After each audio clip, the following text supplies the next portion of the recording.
Telugu Desam party Janasena పొత్తుపై మంత్రి రోజా ఘాటు విమర్శలు చేశారు. ఎన్నికలకు పొత్తులతో వచ్చే డూడు బసవన్లకు ఏపీ ప్రజలే బుద్ధి చెప్తారంటూ కామెంట్ చేశారు.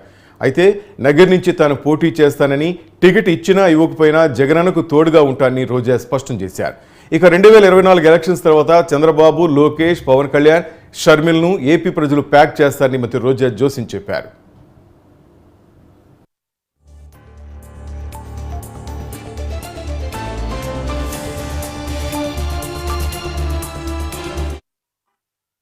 రోజుటి వరకు ఎవరికి తల వంచకుండా రాజకీయం చేసిన నాయకుడు జగనన్న. కానీ పక్క రాష్ట్రాల్లో పార్టీలు పెట్టి, ఈ రాష్ట్రంలో కొంతమంది పార్టీలు పెట్టి ఎన్నికల్లో కంటెస్ట్ చేయకుండానే వాళ్ళకి వీళ్ళకి ఓట్లేయమని పార్టీలను విలాన్నం చేసి మళ్ళీ ఈరోజు ప్రచారాలకు వచ్చే వాళ్ళని డూడు బసవన్నలు అంటారు. ఇది ప్రజలు గమనిస్తున్నారు. సో వాళ్ళకి క్లారిటీ ఉంది, కానీ వచ్చే ప్రతిపక్షాలకే క్లారిటీ లేదు. తెలుగుదేశం పార్టీ ఉంటే దోచుకోవడం, దాచుకోవడం తప్ప ఈ రాష్ట్రం అభివృద్ధి చెందలేదు. రాష్ట్ర ప్రజలకి ఎక్కడా సంక్షేమం, అభివృద్ధి లేదనేది కూడా మనం చూసిన విషయం.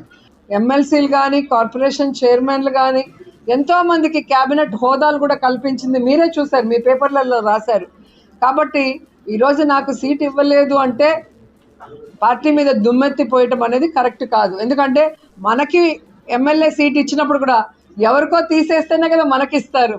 అప్పుడు వాళ్ళెంత బాధపడి ఉంటారో ఒకసారి ఆలోచించాలి. కాబట్టి పార్టీ బాగుండాలి, జగనన్న మళ్ళీ ముఖ్యమంత్రి అవ్వాలి.